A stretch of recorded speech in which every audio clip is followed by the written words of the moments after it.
Hank's playing Valheim. I'm sorry. Hoity hoity, all my lament hoity toities, it is me, the BoomShoot Ken, playing the last of these 7 boomer shooters again. Though I'm in it for the long haul today because I got 8 other boomer shooters I'm going to try for the first time and let you know which one was the most fun of the bunch, as well as which one is the most definably boomer shooter of these 7. Spoiler, it's Morn. But my definition of a boomer shooter lies somewhere in if you fit in between Duke Nukem 3D and Quake 2. And if you're on that outer periphery, just slightly touching the circle, I'll still count you a boomer shooter. I'm not a dick about it. I've seen people say Doom 2016 isn't a boomer shooter. Fuck them in the ass, is all I gotta say on that one. With a sandpaper fucking condom. I'm sorry, I'm getting angry.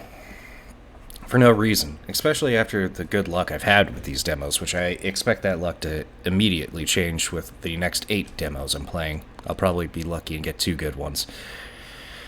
But so far I played Paperhead. Also, when I do these Battle of the Boomer Shooters, I play each of these games for an hour, or until completion in most cases, back to back to back to back to back to back to back to determine which one was the most fun and most boomer shooter of the bunch, as well as which ones you should wish list. Not to repeat myself, but I just did. Play Paperhead. It's good fun, though it suffers from the paper thin character model, which at least the game has an aesthetic to excuse that, and honestly the way how a lot of the enemies react to bullets, where they do this little spin and fall and it's just a complete piece of cardboard, is adorable. I'm just not as huge on the gunplay as I am the aesthetics, the level design, the ambiance. All that stuff is A tier. Gameplay, there's not really a gun I can remember from it. That's never a good sign. There are secrets in the game, but I still think it's kind of linear. I'd still wishlist it, though. I think there's a huge mountain of potential for that game. And boss fights alone, I think, could be a huge saving grace for that game. Just based on the couple it introduces you to, and the way how it introduces new enemies is very Doom 2016. They don't do the camera zoom, which would be cooler, but, you know, it's still nice. Meat Engine is essentially trying to be Quake and Scorn, with a little bit of agony, but to look like it was made for the PlayStation. And it pulls that off as well aesthetically. The guns are okay. Nothing really special in that department. If I have one criticism, too much platforming. If that's what you want in your first-person shooter, by all means, do that. I just don't think the platforming is particularly engaging, mostly because a lot of it is reliant on very wavy jumping. It kind of feels like you're jumping on clouds. There's no weight to your jump, so to speak, or an understanding of the complete physics of it. You'll get a grasp of it, but it feels like 50% gravity is off. A lot of boomer shooters do that. I'm never a fan of it. Super Buff is another game that does it, and if you like that, that's fine. I'm not a big fan of it. But again, there's enough in the game, creativity-wise, that I would say to monitor it and definitely wishlist it. Morn, I would say buy on day one, whatever it releases. Jesus fucking Christ, I can't hype that game enough. It's amazing. It's Quake. There's no story to speak of in the game whatsoever, and it doesn't need a story. Just mourn. Mourn for the sake of fucking mourning, you know? Slipgate is Russian boom jank, and I think it's broken. I could be wrong. I'm gonna eventually probably put a video up on YouTube, and I'm sure the developer will find it. Most of these developers seem to find me, and they'll say I'm an idiot. I've only had that happen once, actually. Most every single developer, whenever I post one of these videos on my YouTube channel, like, they're thankful, they're complimentary, even if I have bad things to say. But a game called Bad Blood 1926, I was not too happy with the demo, and I said some things in it. I didn't get overtly mean, but developer right away put a message on my YouTube channel and was just like, "You freaking moron, I hope you get polio." And I'm like, yeah, that's a good way to engage an audience that is unaware of your game. To gatekeep on them. Rather than just say, hey, this is a small development studio, maybe we shouldn't have put out the demo as early as we did, but it's still just a proof of life concept. We're working on the AI that is belligerently stupid. We're working on the hit detection, which is questionable at best. No, instead it was just make me into a bad person.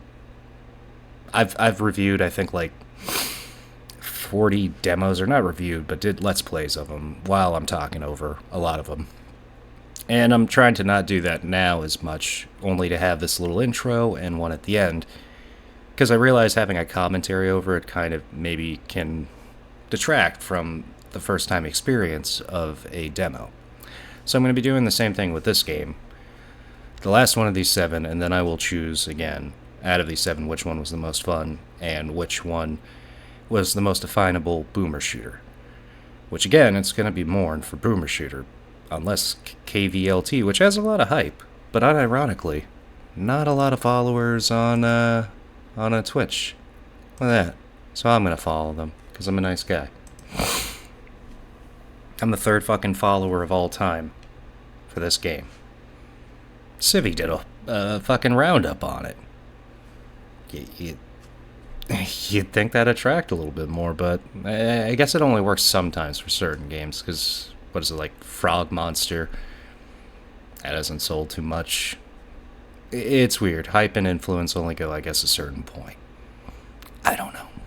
I'm also going to bring these back up, because I just realized, I'm not talking over it. Why the fuck do I have those down? I'm also going to remove my camera. But let's play the final Boomer Shooter demo of the Battle of the Boomer Shooter Demos, kvlt, which was released all the way back in, September 2022. So this has had some time to get updates and cook as a demo.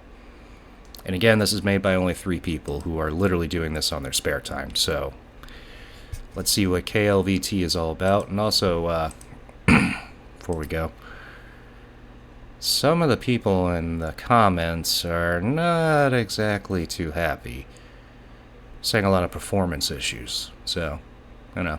Let's see if that's real or not.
Alright, I'm gonna intertwine here. Who the fuck's idea was V for melee? Hold on, I'm gonna see what button they don't use. If they're not even using control, I'll just use that. Which I don't think control is being used for anything. Makes a walking sound when I move the scroll key. That's interesting. Is R? Well, no, yeah, R is reload, I'd imagine. Yep. F is interact, which, okay. I guess V kind of makes sense. You know, Man, I'd just rather make... Okay, you know what? I know the solution here. This shall be control, and melee shall be C. Easy fix. Since control's not being used for anything anyway. And that, so far, would be my only recommendation to you, Mr. Developer Person. Alright, back to the game.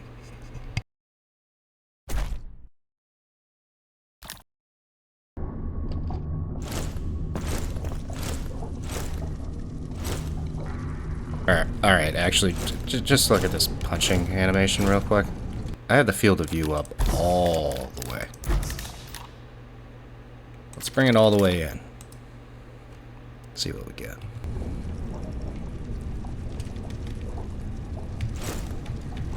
It's still just a dainty little fist. Honestly, I'm not a big fan of the field of view even being in the middle. I'm turning this motherfucker all the way up.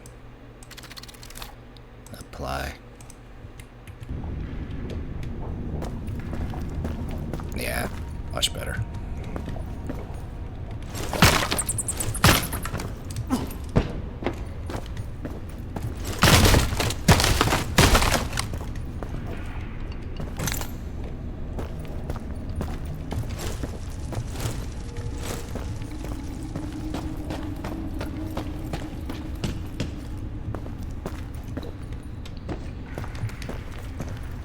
I think I came from this way.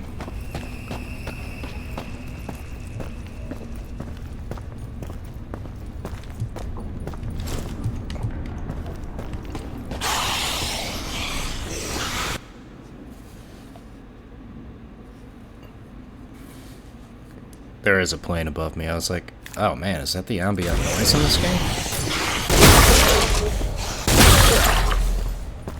That's pretty cool.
Alright.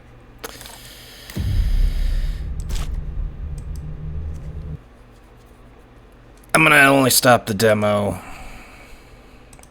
because I'm lost. But first impressions, fucking phenomenal. It's definitely in line with what it says it wants to be, and that's a 2005 style of boomer shooter, which a lot of people wouldn't define as boomer shooters. They'd say it's too linear. And that's fine. For me, though, I genuinely enjoyed this demo, up until getting lost right there. I would have loved to test out that shotgun, but goddamn, that pistol in itself is fucking chef's kiss. And I loved, even though it's a very linear style boomer shooter, it just is, it still has surprises in level design. Taking the expected and, dropping me down a mine shaft right there, I think that's pretty cool. The gore and is fucking phenomenal. Headshots feel great. And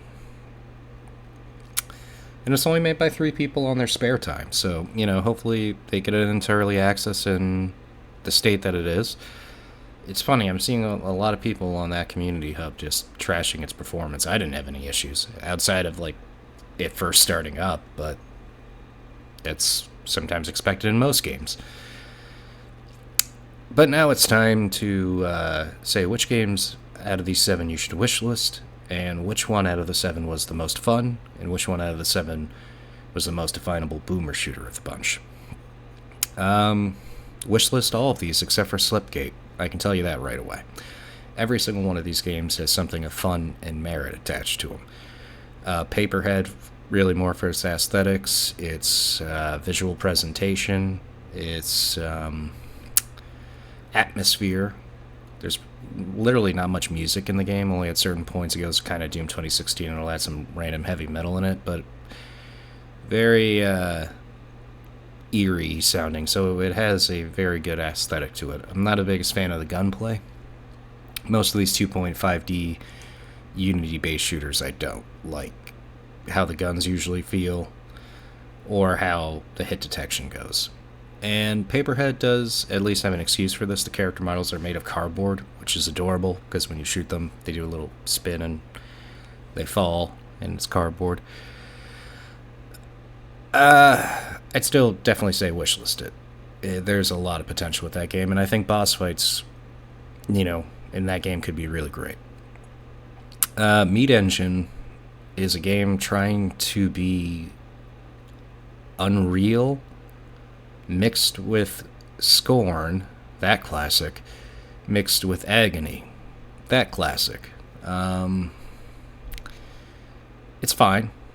There's not really any good guns in the game. They all work, but nothing stands out about them. It relies a little too heavily on platforming for my liking, but it's still a good concept of a game. Just not my complete cup of tea, but if you don't mind having a little bit of platforming in your boomer shooters, even though it is semi-linear, I will say that for Meat Engine, I definitely recommend it. I'm just not a huge fan of having to do a lot of platforming in my boom shoots. Which again, maybe that's what Meat Engine isn't trying to be. I don't know. Morn, I 100% recommend. It's Quake. There's little to no story in it. It's made by one person, and it is fucking phenomenal. If there's only one criticism I have of that game, it's maybe the soundtrack isn't where the gameplay and everything is, because the gameplay is fucking phenomenal. Some of the best controls, whether it's movement, whether it's the guns, whether it's the hit detection, everything is done perfect. And level design, too, is extremely impressive, considering it's made on Unity, and it's only one person. I don't know why more people aren't talking about it. I kind of hope they do, because it's fucking phenomenal. Slipgate is broken. It's Russian jank, which, maybe it might become endearing out of being so bad that it's good kind of variety, but as it stands right now, no. And it also doesn't help when you name your game Slipgate, because the name Slipgate isn't really aging too well. in the boomer shooter world. Just saying. Gravelord. Fun time. Great game. Good level design. Lead protagonist that doesn't annoy me. Great shotgun. Yeah, really no complaints with Gravelord. I'd 100% say wishlist it. And probably get it day one, because it's fun. Agent 64 is a spiritual successor to GoldenEye, and it does just that, and perfectly. So if you're into that kind of thing, you really should get Agent 64. Perfectly done. And KVLT, to me, is what if Necrovision was a good game. That's best I can say for KVLT. It's a little more linear than I expected. I do like the kind of approach. It's almost semi like Prey 2006, where you put on that hawk vision, and you can go to certain parts of the map, which Prey 2006 is one of my favorite games of all time. So whenever you do anything that hints at that for me, I'm gonna like you a little bit. And it kind of feels like a game made on id Tech. At least that Doom 3, Prey, forgot there's some other games that were also using that engine. Not many. Quake 4. But now it's time to give out the awards, because again, wishlist all these games. And, except for Slipgate. Unless you want to review a game janky and, you're into that kind of thing, then, yeah, I can't recommend that game enough. It's like, what if Brutal John was incompetent? That's the best way I can describe it. And also make it linear. That would be Slipgate. Slipgate is incompetent, linear, Brutal John. So not much endearing there. But the rest of these 6 of the 7, 100% wishlist. But which one was the most fun of these? If I had to do my order, I would probably say Morn. Then I would say Agent 64, and it's between Gravelord and KVLT for third place. Honestly, either one. Now, if I'm going to say boomer shooter of the bunch, it's Morn. Morn is essentially Quake in churches. I don't need to say any more. And also, to the one person who's making that game, don't add a story. Just keep it where it is. It's perfect. Just add more levels, keep that shit going. You got something special, and a pox on you, Apogee, for not calling this individual and saying, hey, the people who are making Turbo Overkill aren't doing anything, so we'll give you half that development team to help you finish up on that shit. I'll at least get the motherfucker a music composer or something, That guy deserves the Doom 2016 treatment. But yeah, Morn. Buy it on day one. It saddens me that I'm like the only person saying this. But I'll be back in a little bit where I'll be playing an obnoxious amount of questionable other boomer shooters that aren't this lovely selection outside of Slipgate. So, till the next time.